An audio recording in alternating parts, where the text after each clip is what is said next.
Harry and Meghan Markle's surrogacy scandal has entered the mainstream media domain. Now, this story may have been somewhat overshadowed this week by the duplicitous duo's disgusting disaster tourism. I think the palace and the machinery of the monarchy needs to take Harry and Meghan more seriously and make sure that Harry and Meghan's antics don't impact the future of the crown. And I will say, Meghan is a pretty good liar. All Harry and Meghan need to do is prove to us that she popped those babies out. And that's all they need to do. And if they don't, it is unfair on the children. It's also unfair on the royal family. Here, the doctor talks about both the children, and listen to what she says. So you tell me to tell you something that maybe a dozen people actually know that's going to come out very soon.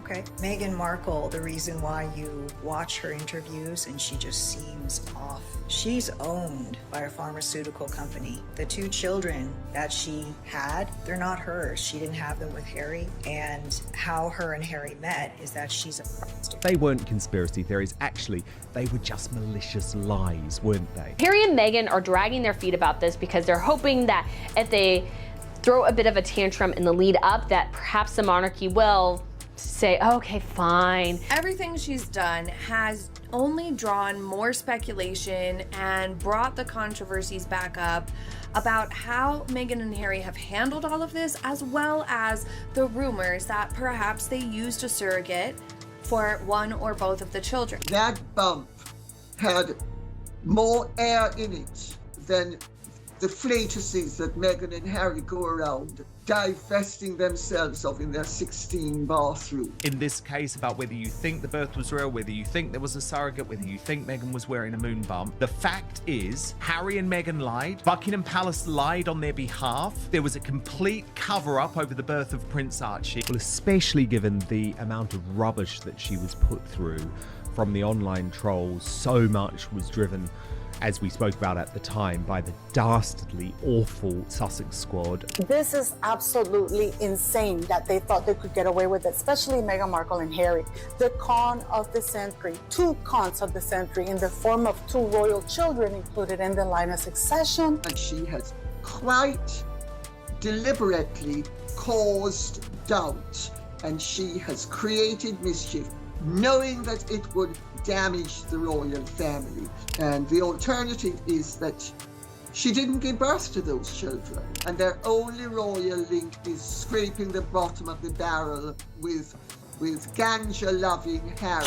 For years, Buckingham Palace said nothing is not a denial, not an explanation, not even a correction. Interview after interview came and went. Podcasts, books, documentaries, accusations delivered directly to the public. And through all of it, the palace stayed quiet as if it simply didn't hear the noise. That silence drove people mad. It fed speculation. It made critics louder and supporters bolder. Every time Meghan spoke, every time Harry explained, every time another interview landed, people waited for the palace to snap back. But it never came. And that wasn't weakness. It was something else entirely. People thought the palace was frozen, paralyzed by fear of backlash, too scared to touch the story. But silence doesn't always mean inaction. Sometimes silence means preparation. Sometimes it means the decision has already been made and the clock is simply running down. This crisis won't die down until the irrefutable truth comes out. Behind closed doors, things were moving, quietly, coldly. Not press statements or reputation management, but paperwork. Final paperwork. Documents that don't care about emotions or optics. Documents that decide futures. And at the center of those documents were two children who never asked to be born into this storm, Archie and Lilibet. The only two children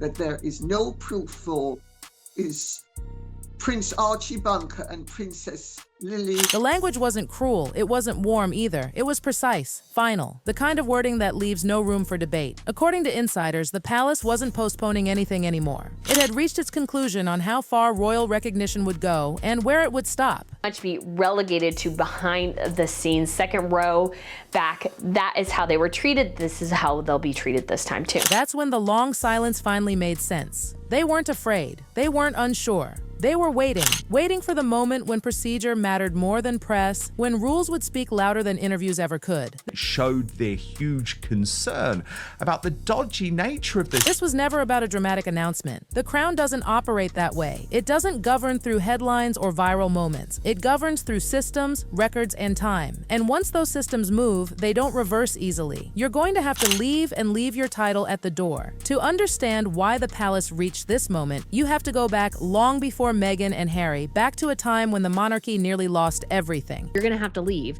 and leave your title at the door. Europe was collapsing, thrones were falling, kings were being exiled, executed, erased, and King George V was watching all of it unfold. He understood something terrifyingly simple. Monarchies don't just fall from rebellion, they fall from confusion, from weak rules, from blurred succession. So he did something radical. He put royal identity into law, not poetry, not ceremony, law. He defined exactly who could be a prince or princess, who could carry royal style, and how far those privileges extended. Not to punish, but to prevent chaos. The title of prince and princess should mean something. And for Harry and Meghan, it's a gigantic publicity stunt. These rules weren't written with compassion in mind, they were written for survival, to protect the institution from being destroyed from the inside. Because once legitimacy becomes blurry, it never truly recovers. Remove Prince Archie and Princess Leia from the UK's royal line of succession until the Duchess provides absolute proof that she popped out both babies herself. Once those rules were set, the monarchy stopped relying on feelings. It relied on filters, quiet tests every royal birth passed through, whether the public noticed or not.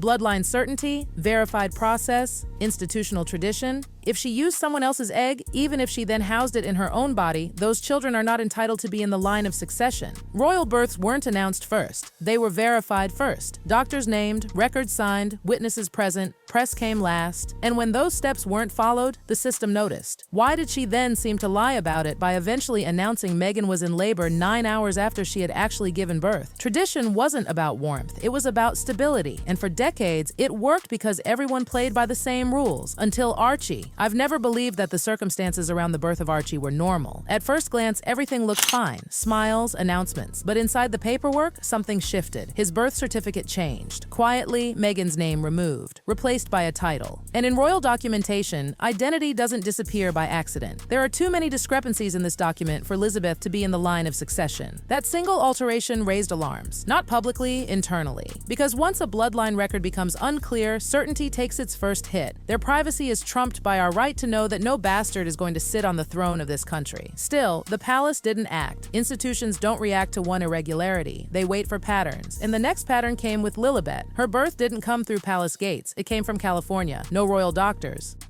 No palace confirmation, no inward paper trail. Breaking right now, new question marks over the veracity of Princess Lily's birth certificate. To the public, it felt modern. To the palace, it felt like separation. A child entering the world completely outside the mechanism that protects royal identity. Was the announcement delayed until 1 p.m. in time for the American breakfast TV shows in New York at 8 a.m.? Once outside the system, reintegration becomes complicated. And then came the baptism. Very odd and unnecessary, actually. Royal baptisms aren't casual. They signal institutional inclusion. This one didn't follow the pattern. And shortly after, the titles appeared publicly. To supporters, that looked like victory. Inside the palace, it looked like a pattern solidifying. They are private citizens now. That was their choice and they got to live with it. The palace still said nothing, but the system had reached its conclusion. And that's when the pressure shifted to Harry. And they're not going to get that. Late night calls, emotional appeals, not about money, about legacy, about whether his children would become footnotes in royal history. Poor Archie. Archie so desperately needs to be in the UK with his cousins. The response was cold, not cruel. This isn't about emotion. It's about order, lineage, and the future of the crown. That's when Harry realized he wasn't speaking to family anymore. He was speaking to a system designed to outlast him. This has now been widely considered Harry and Meghan's flop era. Royal consequences don't come with drama. They come with absence. No roles, no future integration. Titles that remain decorative rather than functional. They are second-rate, cut-rate royals. The crown didn't argue, it didn't explain, it chose silence. And in the royal world, silence is the final verdict. Why in the period between the in-labor announcement being broken by Sky and the Instagram post announcing the birth did Buckingham Palace press officers officially deny any birth? Archie and Lilibet may grow up loved and safe, but history will move forward without them written into it. No speeches, no drama, just the quiet reality that some doors, once closed, never open again. If this story opened your eyes, make sure to subscribe. Leave your thoughts in the comments and stay with us. And that's the part people still don't fully grasp. There was never going to be a moment where the palace stood at a podium and declared anything. No press conference, no official explanation spelling it out for the world. That kind of closure belongs to celebrity scandals, not to institutions that think in centuries. The monarchy doesn't slam doors. It simply stops holding them open. From the outside, it can look like nothing has happened at all. Names remain on websites. Titles still exist on paper. Technically, no one has been erased. But inside the system, where real power and relevance live, absence speaks louder than any statement ever could. When a child's future isn't mapped into ceremonial calendars, when no long-term roles are quietly penciled in, when tradition stops making space for you, that is not coincidence. That is decision. Harry didn't understand that at first. How could he? He grew up believing the monarchy was a family first and an institution second. It took distance for him to realize it was always the other way around. Family mattered, yes, but only within the structure. Once you step outside that structure, the rules don't bend to follow you. They wait to see if you'll come back. And if you don't, they move on without you. What makes this story so emotionally brutal is that none of it was done with malice. There was no villain twirling a mustache in a palace corridor. There was no secret meeting plotting harm. That's what makes it colder. Everything unfolded exactly as the system was designed to function. Patterns were observed, precedent was consulted, certainty was weighed, and when certainty couldn't be restored, the response wasn't punishment, it was recalibration. For Meghan, this silence became unbearable. Silence can't be rebutted. You can't interview against it. You can't fact-check it. You can't sue it. It just sits there, letting time do the work. Every new claim, every accusation, every attempt to force a reaction only reinforced the palace's position that this wasn't something to be argued in public. From their perspective, the story had already concluded. And here's the part that stings the most for Harry. He didn't lose this battle loudly. He lost it quietly. There was no moment he could point to and say, that's when everything changed. Instead, change crept in slowly. Invitations that never came. Conversations that stayed polite but distant. Futures that were never discussed again. The kind of losses you only fully understand years later, when you look back and realize how much ground disappeared without you noticing.